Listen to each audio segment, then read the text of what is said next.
Welcome to face master கம்மி. யாரை பற்றி பார்க்க போகிறோம்னா அதிமுகவில் பார்த்தீங்கன்னா நம்ம தெரியும் கன்னியாகுமரியில் கிழக்கு மாவட்ட செயலாளர் இருந்தவர் பார்த்தீங்கன்னா தலைவாய் சுந்தரம் பார்த்தீங்கன்னா அவரை வந்து மாவட்ட செயலாளர் பதவியை பறிச்சிட்டார். இப்போ பார்த்தீங்கன்னா வேகம் எடுக்க ஆரம்பிச்சிருச்சு. வேலுமணி எல்லாருடைய பதவியும் பார்த்தீங்கன்னா ராஜேந்திர பாலாஜி, செல்லூர் ராஜு இவங்க பதவியும் பார்த்தீங்கன்னா அடுத்தடுத்து பார்த்தீங்கன்னா புடுங்கிறதுக்கான வாய்ப்பு இருக்குது. அவங்கெல்லாம் பார்த்தீங்கன்னா மிகப்பெரிய லெவலில் பார்த்தீங்கன்னா இப்போ உஷாராயிட்டாங்க. ஓபிஎஸ் சசிகலா பக்கம் பார்த்தீங்கன்னா விரைவிலே சந்திக்க வாய்ப்பு இருக்குன்னு சொல்கிறாங்க.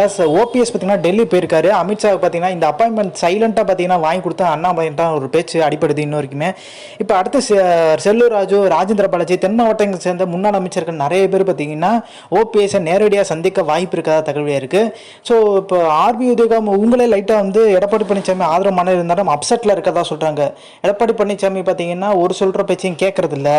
ஸோ நம்ம அவளுக்கு எவ்வளோதான் ஆதரவு இருந்தாலும் பெரிய லெவலில் நம்ம பேச்சை வந்து கேட்க மாட்டான்ற மாதிரி பார்த்தீங்கன்னா ஒரு மனநிலைக்கு பட்டாங்க. 2026 பார்த்தீங்கன்னா கட்சியை வந்து ஆட்சிக்கு வர்றது சந்தேகன்றதை அவங்களே உணர ஆரம்பிச்சிட்டாங்க. அது மட்டும் கிடையாது, எடப்பாடி பழனிசாமி தன்னோட மகனை வேற பார்த்தீங்கன்னா கட்சிக்குள்ளே கொண்டு வரது தான் இப்போ புகச்சல் ஏற்படுத்தியிருக்கு. ஸோ இந்த இன்ஃபர்மேஷன் பிடிச்சா like, share, subscribe. Thanks for வாட்சிங்.